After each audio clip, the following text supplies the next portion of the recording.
इस संदर्भ में अगर देखें कि पश्चिम बंगाल के अंदर ममता बनर्जी हारती हैं या जीतती हैं, ममता बनर्जी का अस्तित्व पश्चिम बंगाल के बाहर नहीं। और पश्चिम बंगाल के अंदर अगर आप यूनिटी की बात कहती हैं तो वहां ममता बनर्जी के अलावा कोई दूसरी यूनिटी संभव भी नहीं है। तो अगर ममता ये बयान भी देती हैं, अगर विपक्ष के साथ जुड़ती भी नहीं है, तो भी विपक्ष को सीटों के संदर्भ में तो कोई नुकसान होने वाला नहीं है। तो क्यों माना जाए कि दरअसल उनका बयान जो है विपक्षी एकता के लिए खतरा है, झटका है?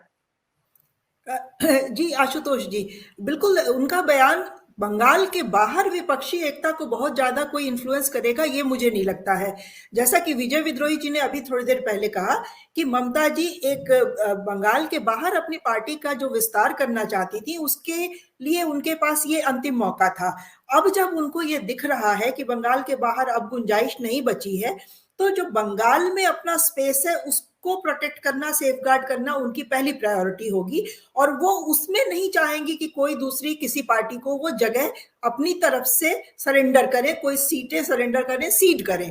तो वो अपना बार्गेनिंग पोजीशन मजबूत करने के लिए इस तरह के बयान दे रही हैं। और ये आपने बिल्कुल कहा कि ये उनकी सोची समझी एक पॉलिटिकल स्ट्रेटजी है, क्योंकि अगर बीजेपी के अगेंस्ट वो सबसे मजबूत नॉन बीजेपी फोर्स दिखाई देती है बंगाल में और उनको सीटें ज्यादा आएंगी, तो जो पोस्ट पोल सिनेरियो होगा अगर उसमें जरूरत पड़ी तो फिर बाकी पार्टियां, उनको लगता है कि उनको मान मुनव्वल करके अपने खेमे में लाने की कोशिश करेंगी। और वो कोशिश फिर उनके फायदे में रहेगी, क्योंकि तब उनको अपने टर्म्स पे ज्वाइन करना या ना करना रहेगा उस पे शामिल।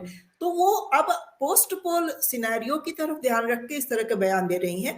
बौखलाहट तो होगी, वो एक मोमेंट्री रिएक्शन भी हो सकता है, ईडी सीबीआई का दबाव भी हो सकता है, लेकिन अब जो ममता बनर्जी की स्ट्रेटजी है वो इलेक्शन के बाद के सिनेरियो को देखते हुए हो रही है। वो अभी से अगर अपना सॉफ्ट रवैया अख्तियार रखेंगी तो उनको ये डर है कि उनके जो अपने खाते की सीटें हैं उनको शेयर करनी पड़ जाएंगी और तब उनकी पोजीशन थोड़ी कमजोर हो जाएगी। तो वो इस संभावना को बिल्कुल ही दरकिनार कर देना चाहती हैं इस तरह के बयान देके।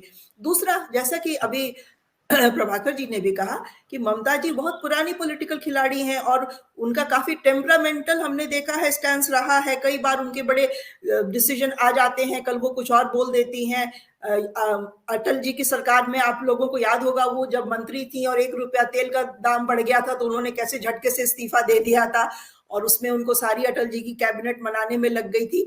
तो थोड़ा सा टेम्परामेंटल उनका पॉलिटिक्स रहा है। लेकिन अब जो 1 साल अब हम देखेंगे कि ममता जी अपनी पॉलिटिकल स्ट्रैटेजी अपने ही पोजीशन को बंगाल में स्ट्रॉन्ग करके चलने के लिए तैयार करेंगी और एग्जीक्यूट करेंगी। और बहुत ज्यादा कन्फ्रंटेशनिस्ट हम उनसे अब नहीं उम्मीद करेंगे कि वो बीजेपी के खिलाफ होगी, क्योंकि बीजेपी के खिलाफ जाके उन्होंने देखा है कि ईडी सीबीआई उनके घर में पहुंच चुकी है।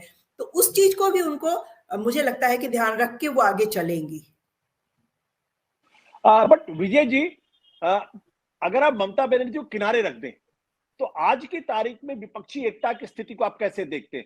क्या आपको लगता है कि विपक्षी एकता होती हुई दिखाई पड़ रही है? सबके मन में एक सहमति बनती जा रही है कि हमें एकजुट होना है, चाहे अखिलेश यादव हो, चाहे स्टालिन हो, चाहे हेमंत सोरेन हो? देखिए, जहां तक विपक्षी एकता की बात है तो 3 राज्य बड़े आदर्श हैं। एक महाराष्ट्र आदर्श है जहां पर शरद पवार हैं, उद्धव ठाकरे और कांग्रेस एक साथ हैं। एक बिहार आदर्श है जहां वाम मोर्चा भी है, कांग्रेस भी है, लालू प्रसाद यादव की पार्टी भी है, नीतीश कुमार भी है। एक झारखंड भी कुछ हद तक आदर्श है जहां झारखंड मुक्ति मोर्चा भी है, कांग्रेस भी है। और सब जगह, तीनों जगह कांग्रेस तीसरे नंबर, चौथे नंबर की पार्टी है और कुछ बहुत हार्ड बार्गेनिंग भी नहीं करती, जितनी सीटें मिल जाए उतनी में वो लड़ लेते हैं चुपचाप। तो कहीं ना कहीं उस रूप में देखा जाए तो कुछ लोग जो हैं अभी अड़े हुए हैं, जिसमें उत्तर प्रदेश हो गया आपका, जिसने आपने उदाहरण दिया। आप एक अरविंद केजरीवाल की बात हो गई, कुछ हद तक ममता हो गई। तो यहां पर कुछ मामला उलझा हुआ है। अब कुछ लोग ये फॉर्मूला सुझाते हैं कि क्या हो सकता है ममता, जैसे शेयर बाजार में फ्यूचर ट्रेडिंग रहता है, वायदा कारोबार, तो उस हिसाब से चाह रही हैं कि कांग्रेस उनको खुला छोड़ दे पश्चिम बंगाल में, कि भाई पश्चिम बंगाल की पूरी 42 सीटें आपकी, हम यहाँ हस्तक्षेप नहीं करेंगे। और हो सकता है बदले में नॉर्थ ईस्ट कांग्रेस के लिए ममता छोड़ दे कि ठीक है, हम असम में कोई हस्तक्षेप नहीं करेंगे। तो क्या कोई इस तरह का फॉर्मूला निकल सकता है? दूसरा मुझे लगता है कि ममता को कहीं ना कहीं दिल में एक टीस है। टीस ये है कि मैं बीजेपी के हिंदुत्व का तोड़ हूं, मैं मुसलमानों की मसीहा हूं, मैं बंगाल की शेरनी हूं, मैं बंगाल की दुर्गा हूं, मैं हिंदी बोल लेती हूं, मुझे पूरा भारत जानता है, मैं जाना पहचाना चेहरा हूं, लेकिन मुझे वो भाव नहीं मिल रहा विपक्ष की तरफ से।